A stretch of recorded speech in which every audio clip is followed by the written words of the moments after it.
Welcome to the podcast, Amazing Tales from Off and On Connecticut's Beaten Path. And I'm your host, Mike Allen. Do you remember the experiment you probably tried as a kid, where you connected two tin cans with a piece of string and spoke into it so the other person could hear it with the vibrations going down the string? Yeah, it never worked for me either. But the point is, the true breakthrough in modern communications was when this tin can to tin can approach involved a third tin can. That's just an example to help visualize the importance of today's topic, the creation of the telephone switchboard here in Connecticut. Our guest today is Jason Bischoff Wurstel. He's the director of photo archives at the New Haven Museum. And wait until you hear the story he tells about how the switchboard came into being in the city of New Haven. This week's trivia question: what do the words Connecticut and Housatonic mean? Stick around after the main program for the answer, because then you'll know the topic for next week's show. Amazing Tales from Off and On Connecticut's Beaten Path is brought to you by our sponsor, Yale New Haven Health. Yale New Haven Hospital was the very first hospital in Connecticut. They opened their doors 200 years ago and later introduced the entire country to the use of penicillin and chemotherapy. Today, some of the brightest minds in medicine choose to work there, and it's the primary teaching hospital for the prestigious Yale School of Medicine. For more information, log on to ynhhs.org. That's ynhhs.org. If you're old enough, you may just remember when the great actress Lily Tomlin was early on in her career. She used to play a switchboard operator, and she'd have these pretend conversations as she connected calls, and it really helped propel her fame and fortune. Well, Lily and the rest of us can thank a guy named George Willard Coy for making the telephone switchboard a reality. Now, nobody is taking anything away from Alexander Graham Bell, the inventor of the telephone, but it also has to be said that just like any other invention, follow-up improvements to the base idea sometimes have an outsized influence. Well, because until Coy came along, the phone was just a way for two people to speak with each other without having to write a letter or travel to the other person's location. Now, that was important too. Like I said, no disrespect meant on the invention of the telephone. Rather, it's just to help put into context how important the invention of the telephone switchboard really was. And this all happened right here in Connecticut in New Haven. And here today to tell us this incredible backstory is the director of the Photo Archives Collection at the New Haven Museum, a true student of history himself, Jason Bischoff Wurstel. Jason, in the late 1800s in this country, there were technology advancements moving along that were very similar in different ways, perhaps, but very similar to when the internet came around in the late 1900s. I mean, suddenly we were able to have electricity and photography and motion pictures, and the telegraph being replaced by something called the telephone. So it was kind of an exciting time to be alive and for things to happen. And in the midst of this comes a guy moving to New Haven from the state of Maine, a gentleman named George Willard Coy, who's going to end up playing a pretty big role in this. And I was wondering, let's start off, could you tell me a little bit about George Coy? I know he was born in Maine and did the Civil War service. What can you tell us about him after that? George Willard Coy grew up and came from Freedom, Maine. Served in the Civil War, where his arm was fractured, and while recuperating in a veterans hospital, he studied the art of using the telegraph. So he took a job with the Atlantic and Pacific Telegraph Company, and that brought him to New Haven. That's really where the story begins, the first commercial telephone switchboard, because his interest naturally in the telegraph and modern tech at that point, paired with the entrepreneurial spirit and new tech that was developed in telephones, kind of brought us to where we are today. It was that big of a deal. Yeah, it really is. I mean, and to put a year on this, it was 1876 when the patent was issued to Alexander Graham Bell for the telephone. And I guess Bell himself then came to New Haven and was doing a lecture. Can you fill in that part of the story? The story here starts with the switch to the telephone was April of 1877. So about a year later, give or take, Bell is, kind of doing a tour. He's getting out there, he's showing off the telephone, and he's trying to build his business. This is America. And you build something, you might owe somebody money for the actual investment they put into helping you invent something, or, you're trying to market it. He came here and he'd set up an exhibition, basically. And he was giving a talk at Skiff's Opera House here in New Haven, kind of like the Apple presentations. They borrow a lot from these old type displays. Bell's giving this talk, and then he gets on a three-way phone call. And the phone call goes from New Haven to Hartford to Middletown, Connecticut. At each stop, people picked up and there was a conversation. And in the audience was Willard Coy. And this is blowing his mind. Right there, he's like, whoa, I can't believe this. And he leaves that presentation and goes to obtain a franchise of the Bell Telephone Company. Something of note would be that phone call being three-way meant that each thing was most likely, it's not, we don't have it 100% confirmed, but the way the tech worked at that point was they were directly lined, meaning from New Haven, that was one direct line that was running all the way to Hartford. And then that direct line was running all the way to Middletown and back. So it was one direct loop rather than what became the system of telephone lines and wires. And now today would be, obviously satellite and what have you. So this was not the first party line. No, and that sort of came about through the switchboard that Coy developed. He gets then the franchise for New Haven and Middlesex counties for the Bell telephone system, and gets, I guess, a building called the Boardman Building on State Street, and from what I understand, used some pretty ingenious parts to go ahead and start building a switchboard. Yeah, exactly. So he sets up his franchise with the company. He's in the Boardman Building here in New Haven, but he'd set up in a very small kind of shop office, very bare bones, scrapped together $600 to build this prototype that he designed. We're talking cutting-edge technology at that point. The telephone itself had only been patented for 2 years, even less than 2 years at this point. It's very new. As with anything that's new in that regard, you don't have, say, the parts. You don't have the telephone guy. The telephone guy is Bell. And he's sitting there trying to figure out, okay, cool, I came up with this idea and this works, and how can I change this? How can I make this better? So Coy, he draws up this idea, this design to have the switchboard, and he uses different parts that he scrapped together, such as teapot lids, extra parts from carriages, and wiring that he took from his wife's undergarments. Pieces together on a pretty simple wood board, and it worked. It came together and it worked, and it established that you could have this switchboard where different lines came in and an operator would switch the lines. So you could actually use it instead of, because up to that point, telephones were only direct lines with each other. I mean, like, for instance, if you and I wanted to have a conversation, we'd both have to buy a phone and we'd have to run a line between our homes or our businesses, and then only you and I could talk to each other.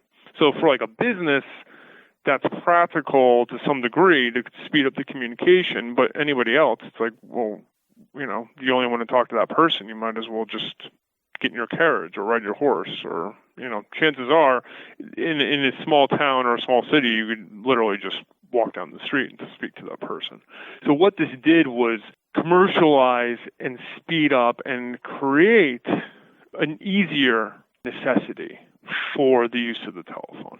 And communications and transportation are two of the key linchpins for development of society anywhere in the world, and this is why this is so significant. And the other part I find fascinating about this is, so his lecture, when Bell comes to New Haven, is April of 1877, and in less than a year, at the end of January 1878, Coy is ready to launch his new device, right? Do I have that right? Mm-hmm. Yeah, absolutely. By January 28th, 1878. So, yeah, in less than a year, he had attained the franchise and he designed and got this board up and running. So he was moving ahead very, very fast. He established a district telephone company. So the actual patent for the board came through 2 years later in February of 1880. But the company was up and it was running. And this was in January. And so by February of 1878, the world's first phone directory came out. The significance of this is, like, what I like to say to people is, like, okay, you open your phone today and there's Google, what have you, whatever search engine you're using. This is the basis for that. This one page of paper that had a list of names, and these were the first subscribers to the district telephone company. And they were locally in New Haven. They were a group of businesses and generally people with money. It was generally more wealth-based luxury at that point. But these were people that had subscribed to the service and would have a phone installed in their home, and the line would run from their house or their business and then connect to these other new lines, because with each growing subscriber, it would create a need to run new lines, put up new poles, etc., and expand the network. And this ran back to the Boardman building, and there would be an operator there that would switch and be able to take phone calls around the clock. And this cost, at the time, the monthly subscription cost $1.50, which, today sounds like a great deal. $1.50 would have been, not a ton, but a good amount of money. It was also the equivalent, when you're speaking of transportation, it was the same cost of an overnight trip from New Haven to New York on a steamboat. That, previous to things like the telegraph and the telephone, was the game changer in time, in tech, really, and from my outlook.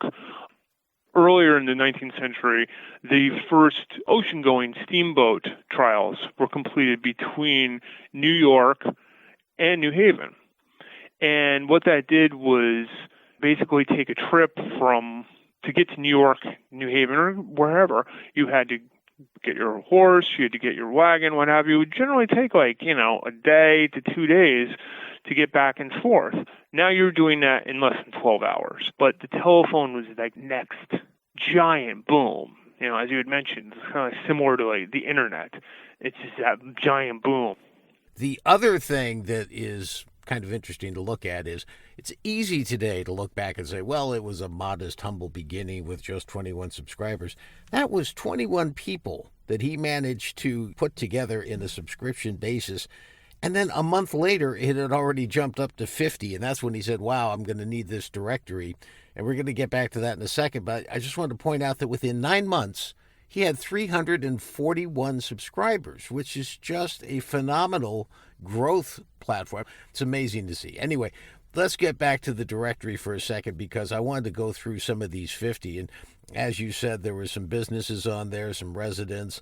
One thing I found very interesting was that we didn't have the car yet when you talk about technology. So they had some hack and boarding stables, two of them, which would be like calling up a cab or Uber today. Exactly. Yep. That's a great point. And especially, again, when I mentioned this was more of a luxury item, the people that could afford to say, hey, get my carriage ready, or just have a carriage arrive. The development of the telephone, the communication, that seemingly instantaneous traveling of news and your voice even, that this is yet another thing where the ripple effect would be the development of the car. Well, at the same time, electricity is starting to spread. Electricity was, again, something that was only in large mansions and people that can afford it. Electricity would then start becoming cheaper and people would invest in it, and it became more of a public utility, same as phones would eventually become commonplace. Going back to this directory for just 1/2 second longer. So there were 11 individual residences, 20 stores or factories, a couple doctors and dentists, and the cabs that we talked about. But two particular ones I wanted to ask you about, the Mercantile Club and the Quinnipiac Club. Can you tell me about those two and what they were? These were the movers and shakers, the local movers and shakers around town, bankers, business people, developers.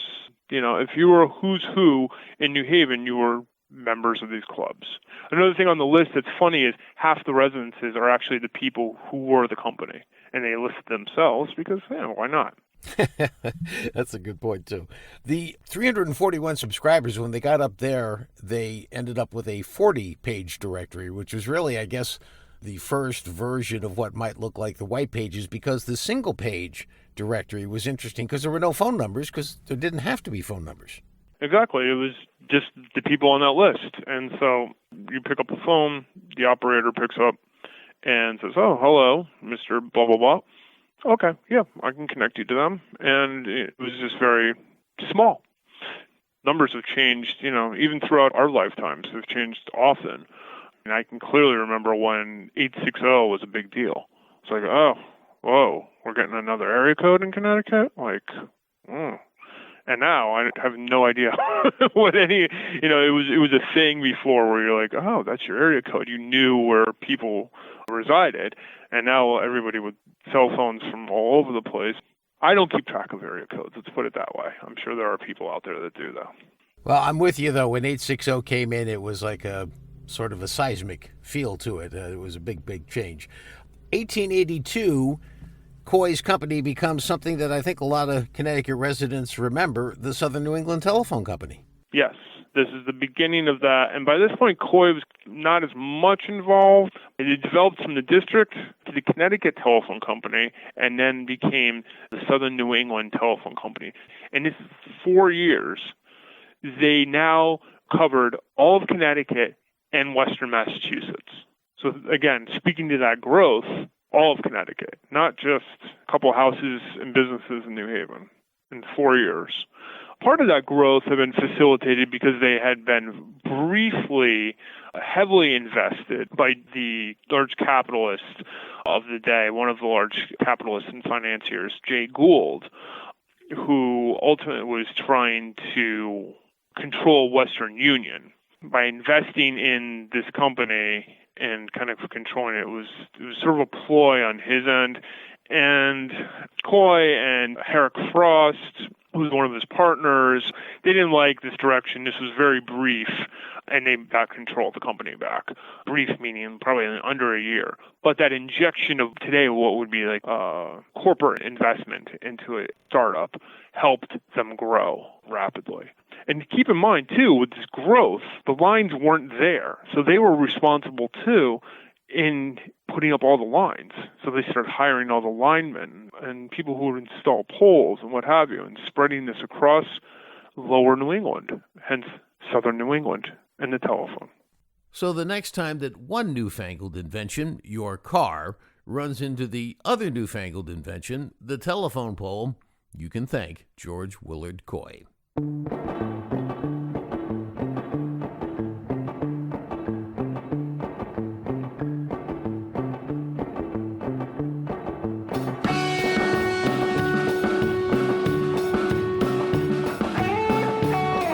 That wraps up this episode of Amazing Tales from Off and On Connecticut's Beaten Path. You know, the building in New Haven where that first telephone switchboard was built and operated hasn't survived quite as well as the telephone itself. In fact, the building was torn down in the 1970s in the name of urban renewal. I want to thank our guest for today's program, Jason Bischoff-Worstel. He's the director of photo archives at the New Haven Museum and a great teller of this story. The answer to this week's trivia question, the question was, what do the words Connecticut and Housatonic mean? Well, Connecticut means long tidal river, and Housatonic means a place beyond the mountain. They are both originally Native American terms which European settlers adopted and have clearly stood the test of time. We're still using them. Well, next week on Amazing Tales CT, we're going to have an episode focusing on Native Americans in the western part of the state, and they had a decidedly different experience and history than the Native Americans in eastern Connecticut, and we'll take a look at that in a future episode. Amazing Tales from Off and On Connecticut's Beaten Path is a production of True North Associates, LLC. This is Mike Allen. Be safe and please stay healthy.